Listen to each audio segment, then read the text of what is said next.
Good day everyone and welcome back to the Azure Databricks series. In this video, I'm going to show you how to connect an Azure Function App to a selected Azure Databricks workspace and then export the configuration details of all available clusters using Visual Studio Code.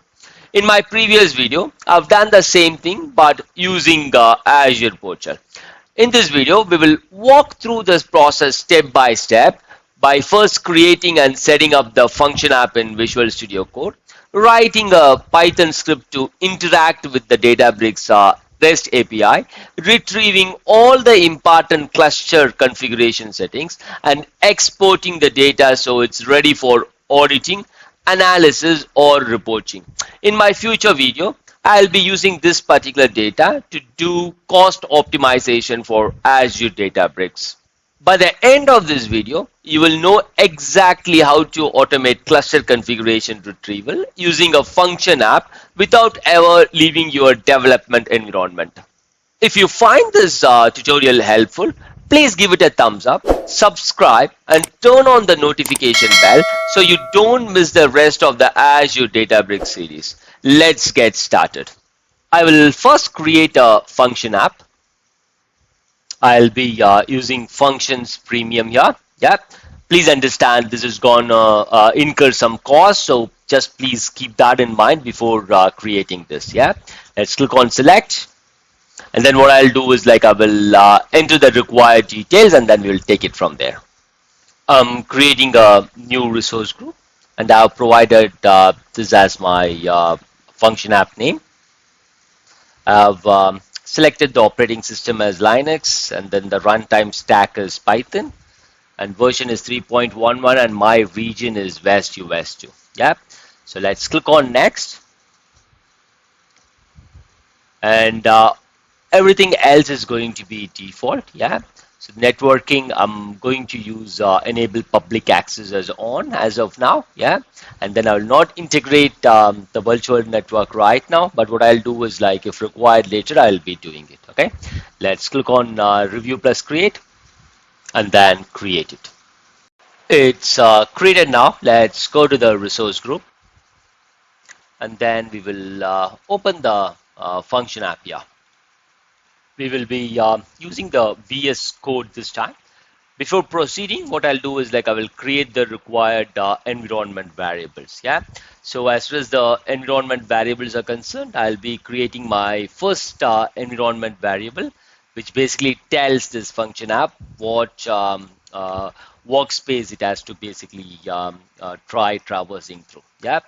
So I've provided the required details. I've separated each of the workspace using a comma. For example, in your case, you have more than two workspace, then you basically have to include a comma, and then you need to put all the workspaces required. Yeah.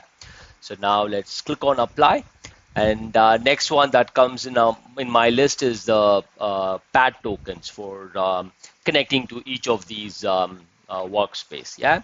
So let me put that one as well. Yeah. So again, the path token, you need to separate each of the path tokens using a comma. Okay. Let's click on apply, and then apply it one more time. Okay. So we are updating the app settings now. It is completed. Now what I'll do is let's head to our Visual Studio Code. Yeah. So now the first thing that I'm going to do is let's go to this icon here, the Azure. And then in my case, I've connected to my Azure subscription. You will have to do the same for you as well. You need to connect to your Azure subscription. Now let's go to the workspace here. Yep. And then let's click on this Azure function here. Yep. And then click on create new project. Once that is done, what we'll do is we will browse through the location. And then what we'll do is we will create a folder where we will be storing our files. Okay, so let's click on new. I will name it as JBADB cost analysis, and then let me select this folder here. Yep, so it's selected. I'm going to select Python. Yep. Once Python is selected, we will I will select 3.10.11. Yep. And then I'll be using the HTTP trigger. Yep. So now what I'll do is like I will name this, and my name is going to be JBADB cost analysis trigger. Yeah, that's the name that I'm going to use. And authorization level, I will use anonymous. And then what I'll do is like I will open this in my current window. Yeah. So let's open it. Let it open, and then we'll take it from there. Let's click on save here. Yep. And then let's save it. Okay, so we have the files open here. The first thing that I'm going to do is like I'm going to go to this function underscore app.py. Let me replace this script with this one. Yeah, so basically if you look at my script here, basically what I'm doing is like I'm basically getting the required details from these two environment variables where I get the workspace URL and then the path token. And once I have that detail, I'm basically like scanning through the clusters using the path token in each of these workspace. Now we move towards each workspace that is mentioned on that environment variable, and then we authenticate using the path token. And then what we do is like we basically try getting these values here, okay? And this value is then stored as a CSV file. Let's save this file, and then let's move on to our local.settings.json. Okay, and here what I'm going to do is like I'm going to add these two things, that is the workspace URLs and then the Databricks path tokens. Then let's save this one as well, and then let's move on to the requirements.txt. So as far as the requirements.txt is concerned, what I'm going to do is like I'm going to have these four things here. So let's save that one as well. Yeah, it's saved now. Now what we'll do is like let's go to click on this three dots here and then go to the terminal. Yeah, we have the terminal here.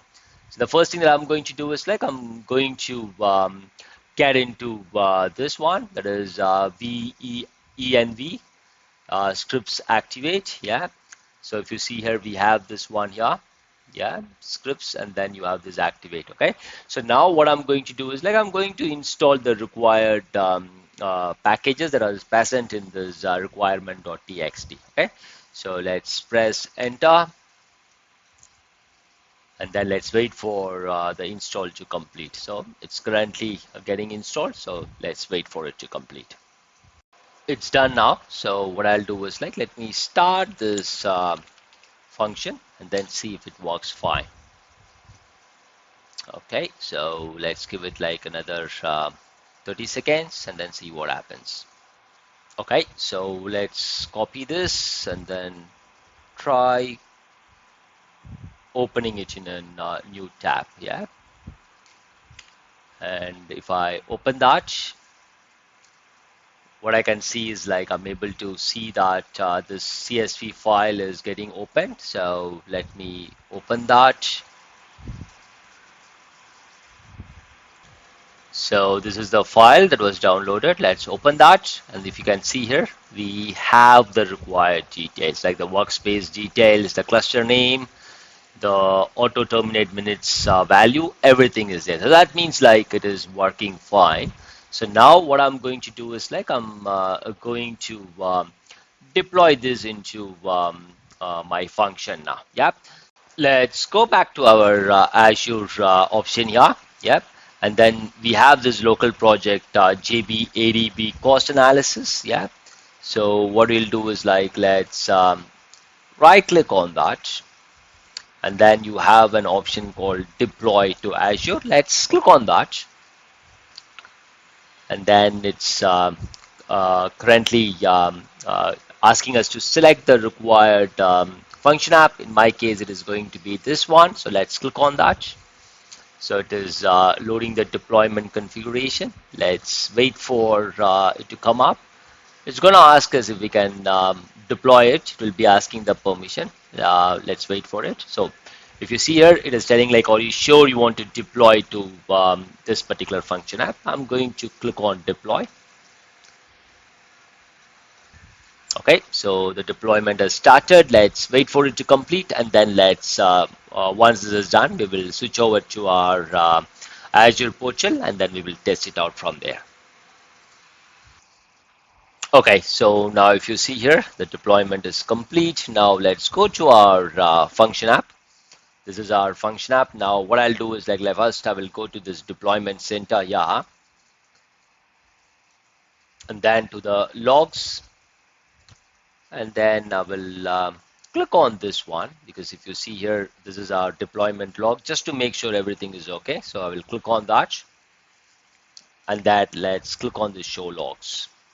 You scroll down, you will see all the details, yeah.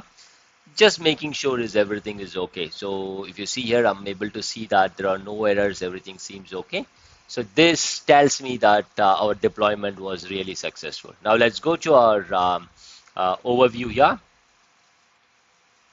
I will do a restart of my function app once. Yep, it's restarted. Let's do a refresh. If you see here, we are able to see our JB ADB cost analysis trigger function. Yeah, let's click on that, and then let's test it out to see if it is working fine. Yeah, we know why we are seeing this, because we are not doing any changes using the Azure portal, and we are doing it everything from our Visual Studio Code. Yeah, so that's the reason we are seeing this. Let's click on test run, and then the key would be get, and then let's run it.